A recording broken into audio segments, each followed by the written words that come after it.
व्यर्थ और समर्थ का निर्णय कौन करेगा? ये भी दुनिया के अंदर किसी के पास निर्णय करने की शक्ति नहीं, बुद्धि नहीं है।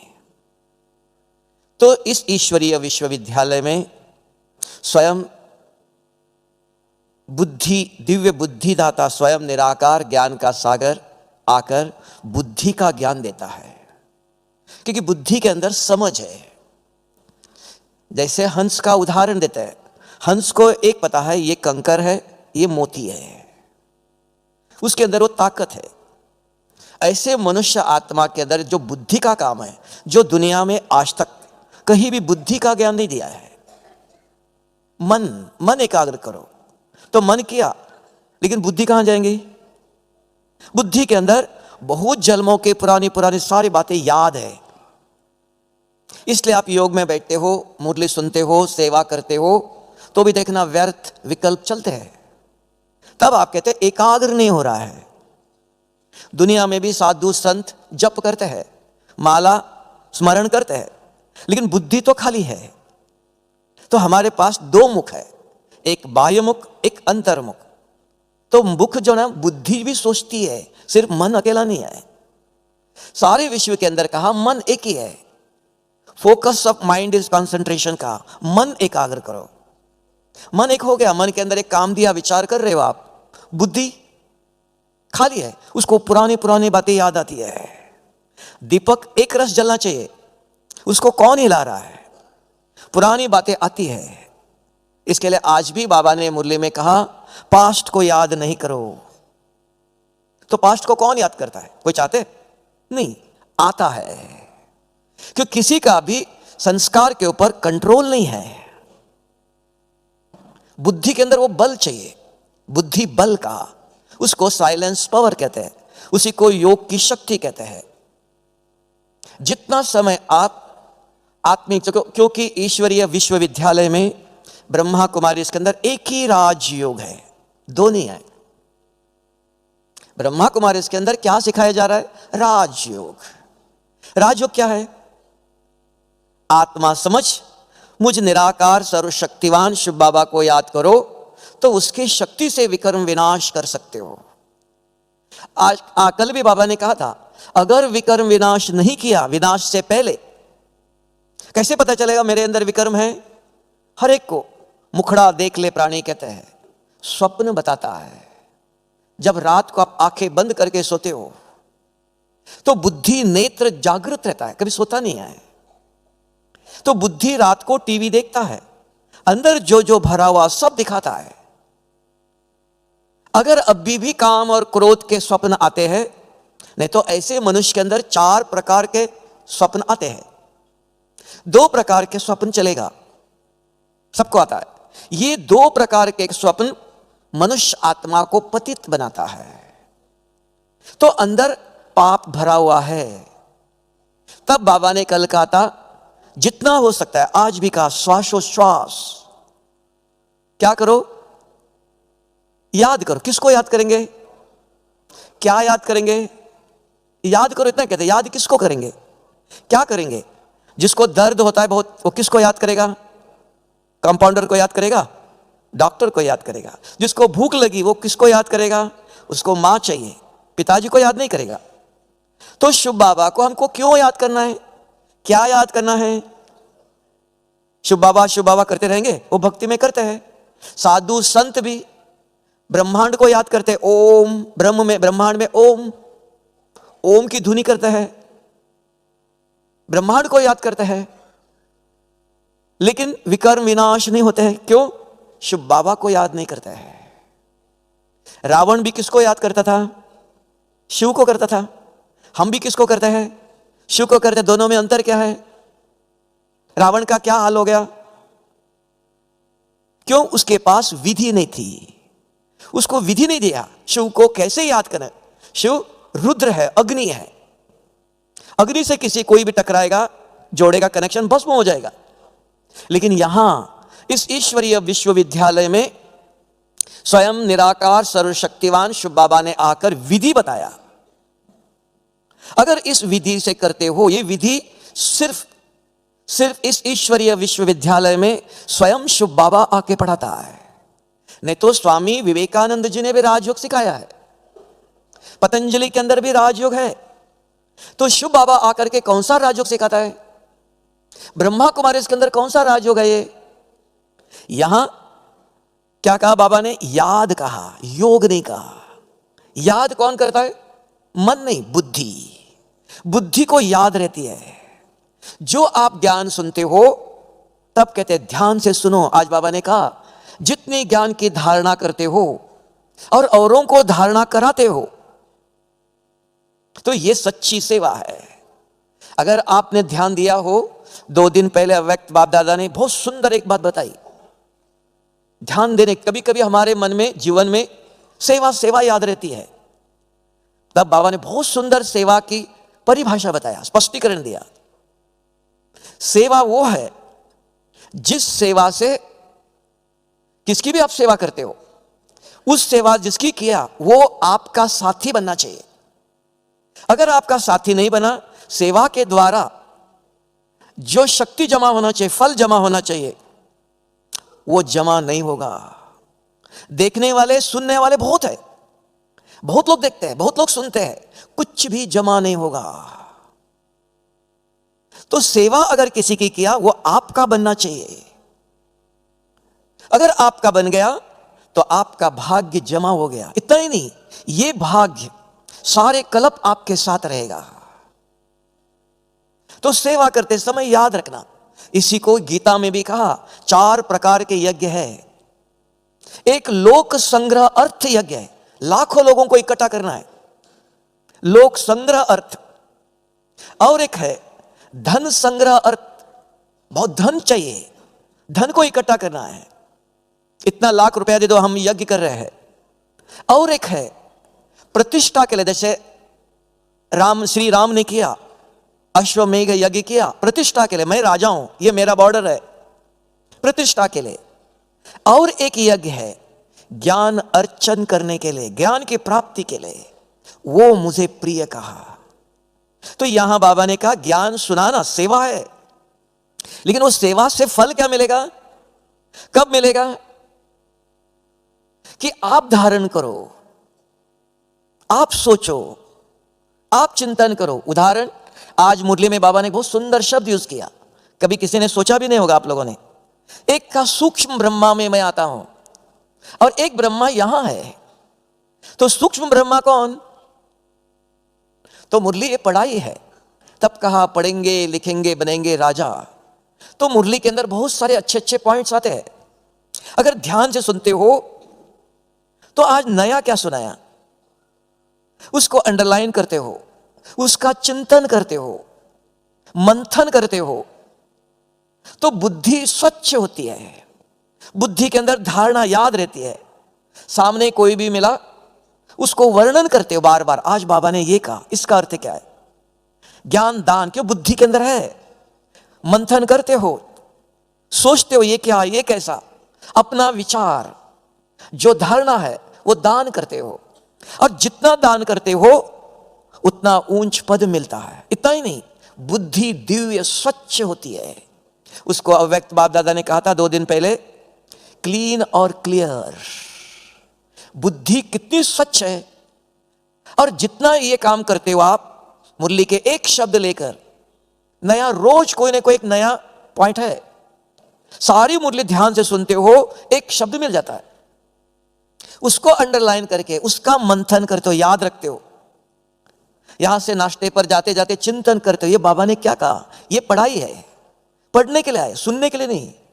भक्ति में सुनते हैं, इतना ही है। सुन के यहां से बाहर गए, अपने कारोबार में, अपने सेवा में लग गए, तो ये वो भक्ति नहीं है। वो हमने आधा कल्प किया, उससे कुछ भी नहीं हुआ। यहां 1 घंटा बैठ करके, आधा घंटा बैठकर एक ही बूंद ले लो, 2 भी नहीं चाहिए। तो उस बूंद के ऊपर सोचो, ये क्या कहा बाबा ने, ये कैसे करना चाहिए। और सवेरे से शाम तक जिसके भी संबंध संपर्क में आते हो, तो उनको भी समझाओ, याद दिलाओ। तो इससे इतनी बड़ी सेवा होंगी। अगर आज आपने इनको बताया कि आज बाबा ने देखो बहुत अच्छी बात बताया, कल आप दूर से आ रहे हो, आपको देखते ही उसके मन में क्या होगा, अरे ये मुझे आज भी मुरली के पॉइंट पूछेगा। उसको आपको देखते ही उसके बुद्धि में, दिल में ज्ञान, बाबा याद है, अरे मैंने भी सुना था बाबा ने क्या कहा था, आपको देखते ही। नहीं तो किसी को देखकर आज इतना घोर कलयुग के अंदर शुभ विचार, शुभ भावना आ नहीं सकती है। हम कहते हैं शुभ भावना रखो, शुभ दृष्टि रखो, शुभ सोचो, किसके हाथ में है? सो आप देख लो, किसी को देखते ही क्या विचार आता है, दिल बुद्धि के अंदर क्या भावना आती है? देने की भावना, क्योंकि हम दाता के बच्चे हैं। वो किसके अंदर आएंगे? जिसके ने सवेरे मुरली जब सुनते समय तो एक हीरा चुन लिया और अपने अंदर मंथन के बुद्धि में धारण कर लिया, जिसके अंदर इस प्रकार का अभ्यास है, तो वो आत्मा व्यर्थ क्या और समर्थ क्या। अरे इस देहधारी की याद आई, उसने कल ऐसा किया था, 1 साल पहले उसने ऐसा किया था, उसने ऐसे बोला था, वो देखा था मोबाइल के अंदर। वो जो स्मृति आती है, क्योंकि बुद्धि रूपी स्मृति पटल, स्क्रीन खाली है, तो उसके अंदर पुरानी ऐसी गलत चीजें देखी और भरी हुई है, क्योंकि चारों तरफ कलयुग है, वही दिखाई देता है, वही सुनाई देता है, वही भरा हुआ है। उसके कारण आज के दुनिया में किसी के चेहरे पर वो मुस्कुराहट नहीं है, वो प्रसन्नता नहीं है। वो तब रहता है जिसकी बुद्धि स्वच्छ है। इसलिए गुलजार दादी कहती थी, खुश रहो, खुशी बांटो। हम सोचते थे खुशी कहां मिलेंगी, खुशी कैसे बांटो? आज के एक मुरली के पॉइंट अच्छा ढूंढ कर किसी को सुनाओ, देखना उसका चेहरा, और आपको भी लगेगा मैंने भी कुछ सेवा किया, मुझे भी कुछ अच्छे विचार आया। उसको भी लगेगा इसने भी बहुत अच्छी बात बताई। तो खुश रहकर खुशी बांटना चाहते हो, बुद्धि को दिव्य रखना चाहते हो, स्वच्छ रखना चाहते हो, क्लीन रखना चाहते हो, तो क्या होगा? बहुत जन्मों के पाप भरे हुए हैं। तो रात को जब सोते हो, जो बाबा कहता है, स्वप्नों में भी अपवित्र स्वप्न नहीं आना चाहिए। किसके हाथ में है? स्वप्न को कंट्रोल करने की किसके पास पावर है आज? उन बच्चों के पास। कौन से बच्चे? वो बच्चे जो अपने बुद्धि में ज्ञान का पॉइंट धारण कर 8-10 लोगों को सुनाते हैं, बुद्धि स्वच्छ रहती है, तो वो वॉचमैन है। रात को सारी रात वॉचमैन करता है। अगर कोई भी पुराना संस्कार जागृत हो गया, तुरंत आपको उठाएगा, आपको सोना नहीं देगा। तो जागृत हो गए, कंट्रोल हो गया। अगर आपको जागृत नहीं किया, तो वो 5-10 मिनट, आधा घंटा स्वप्न चलेगा। क्यों? पहरे वाला सोया हुआ है, चोर आएगा अंदर, सब चोर लूट करके लेके जाएगा। तो बुद्धि ये पहरे, ये कंट्रोल करेगा। कितना भी बड़ा पाप हो, अंदर है, उसके ऊपर आते जागृत होते ही आपको जागृत करेगा,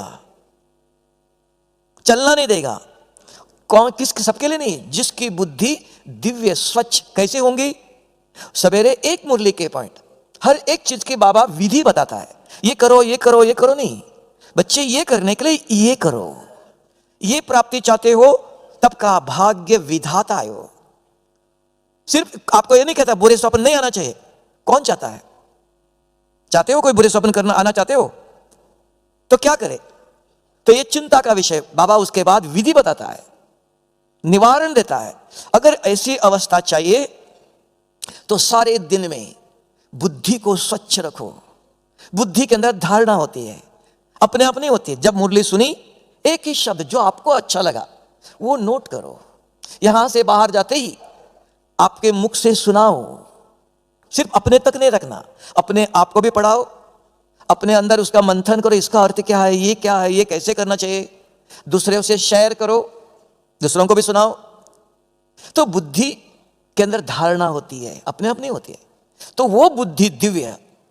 जब आप सवेरे और शाम बाबा को याद करने बैठते हो, लाइन क्लियर कहा, तो हमारे पास देखो, चलने के लिए योग एक यात्रा है। यात्रा में एक पांव से नहीं जाते, 2 पांव से जाते, 2 चाहिए। तो यात्रा, यहां से परमधाम तक जाना है, सूक्ष्मतन तक जाना है। तो जाने के लिए 2 शक्तियां चाहिए, मन और बुद्धि, ये 2 है। ये अच्छी तरह से जानना। यही ब्रह्मा कुमारी के अंदर राजयोग है। सिर्फ आपने एक मन को यूज किया, ये ब्रह्मा कुमारी का नहीं है, यहां मन नहीं है। तो यहां मन और बुद्धि, तभी बाबा ने याद शब्द यूज किया। मुझे याद करो, याद बुद्धि के अंदर आती है, मन के अंदर नहीं आती है। इसलिए मन बुद्धि मेरे से जोड़ो। आप भी जानते हो एक तार जोड़ने से करंट नहीं आता है, 2 तार जोड़ना चाहिए। क्यों? हमको शक्ति चाहिए। एक तार जोड़ने से मन के अंदर आप ज्ञान का चिंतन कर सकते हो, लेकिन उससे लाइट फैलती नहीं है। लाइट और माइट हाउस बनना चाहते हो तो ये दोनों चीज चाहिए। तो इसके लिए ब्रह्मा कुमारी इसके अंदर विधि है। शुभ बाबा ने आके विधि बताया। क्या विधि है वो? पहले आत्मा समझो। अब ये भाई दिखाई देता है, मैंने बहन जी तो नहीं कहा, भाई जी कहा। फिर ये भी भाई है, लेकिन इस भाई का नाम अलग है, इस भाई का गांव अलग है, कर्म अलग है। तो इसके लिए आप अपने आप से पूछो, मैं कौन सी आत्मा हूं? देवात्मा हूं, महात्मा हूं, पापात्मा हूं? वो कोई नहीं जानते हैं, हम ही जानते हैं। तो अपने आप से पूछो। और बुद्धि सत्य बोलती है। तो यहां भावना वाला योग नहीं है, वो हमने किया पहले। यहां समझ से योग करो। समझ बुद्धि के अंदर है। समझ है शिव बाबा कहां है, उसके पास क्या चीज है, उसको क्या याद करना चाहिए, कितना समय याद करना चाहिए, याद करने वाला कौन, ये सारा ज्ञान बुद्धि के अंदर सुनाया हुआ है। उनके लिए जिनको ये पता नहीं है, उनके लिए कमेंट्री सुनाते हैं। जैसे बच्चा सोता नहीं है, उसको कहानी सुनाते रहो, अच्छी नींद आती है। आप भी इधर बैठे करो, सुनते रहो, अच्छा लगता है। साइलेंस, नील, धीरे धीरे आंखें बंद हो जाती है। आज अच्छा योग लगा। क्यों? कुछ चलता नहीं है, सुनना है, कंद रस। और एक है, कुछ सुन रहे हो, नहीं तो मन चलता है, मन के अंदर बार बार पुरुषार्थ करते हो। बाबा आप पवित्रता के सागर हो, बाबा आप शांति के, अरे आज उसको फोन करना था, आज ये काम करना था। तो कहते हैं माया आती है, विघन आते हैं, ध्यान लगता ही नहीं है। 2 मिनट बैठे, इधर देखते रहेंगे, उधर देखते रहेंगे, उठ के जाएंगे, आएंगे। एक जगह पर भी 15 मिनट, आधा घंटा स्थिर होके बैठ नहीं सकते हैं। इसलिए बाबा कहता है बंदर बुद्धि। इसलिए राम ने बंदर को क्यों लिया? उस बंदर वालों को भी मंदिर जैसे बनाना है, अपने आप नहीं। तो 1 मिनट भी आप भी देख लो, बुद्धि को, नजर को स्थिर रख नहीं सकते हम। इधर देखेंगे, उधर आवाज आए, इधर देखेंगे।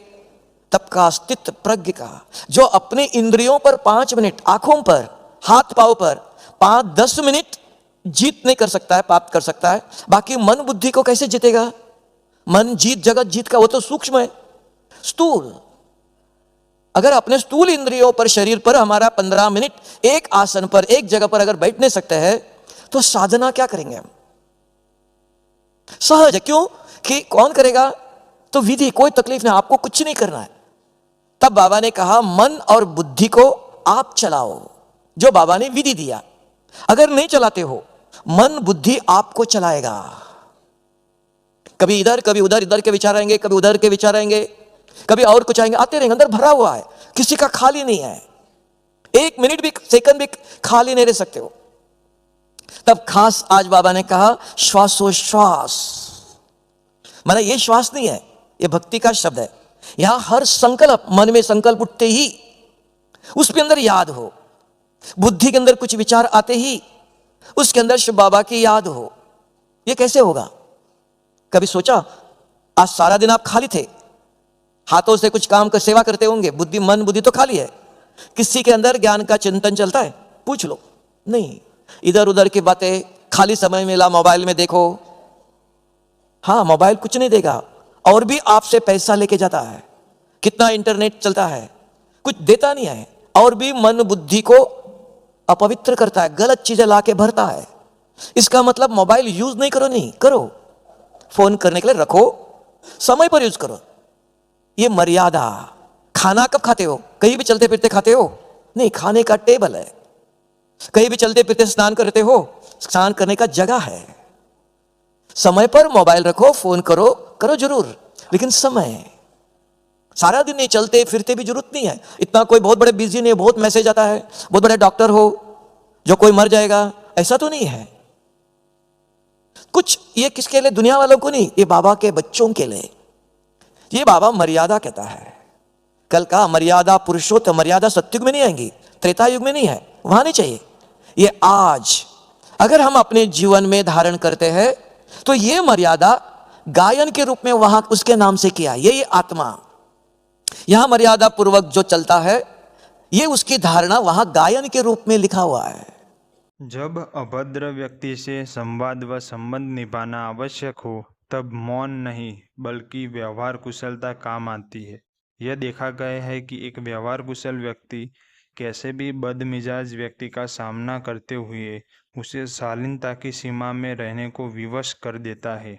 संस्कारवान व्यवहार कुशल व्यक्ति किसी बदमिजाज व्यक्ति से संवाद विवाद में नहीं उलझता, बल्कि अपने शांत स्वरूप व व्यक्तित्व की शालीनता से बहुत कुछ कह देता है।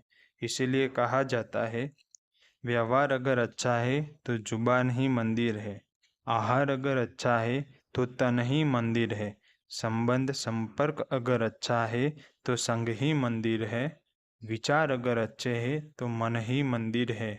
अगर यह चारों ही अच्छे हैं तो पूरे का पूरा जीवन ही मंदिर है। मौन और एकांत, ये दोनों आध्यात्मिक साधना में बहुत उपयोगी है। जब एक साधक मौन में रहता है तो कैसे भी हलचल भरे स्थान में होते हुए वह एकांत का अनुभव कर सकता है। उस मनुष्य को मौन से डर लगेगा जिसके संस्कार व कर्म अच्छे नहीं है, क्योंकि उसकी स्मृति में जो तामसिक बातें हैं वे जब मौन रहता है तब इमर्ज हो जाती है और उसे बेचैन करती है। वे मनुष्य परम सौभाग्यशाली है जो मौन में रहते समय श्रेष्ठ विचारों का चिंतन करता है और अपार हर्ष का अनुभव करता है। उन्हें एकांत प्रिय लगता है और एकांत उनके लिए ईश्वरीय सानिध्य का अनुभव करने का एक सुंदर प्यारा सा अवसर बन जाता है। डर से या कायरता से मौन में आना या एकांत में आना एक विकार है। ओम शांति। मुझे पक्का विश्वास है आपको यह वीडियो ज़रूर अच्छी लगी है और आप दूसरों को शेयर करके शिव बाबा की सेवा में निमित्त बन सकते हैं। इसलिए यह वीडियो को ज़रूर शेयर करें और अपना भाग्य ज़रूर बनाएं। अच्छा, ओम शांति।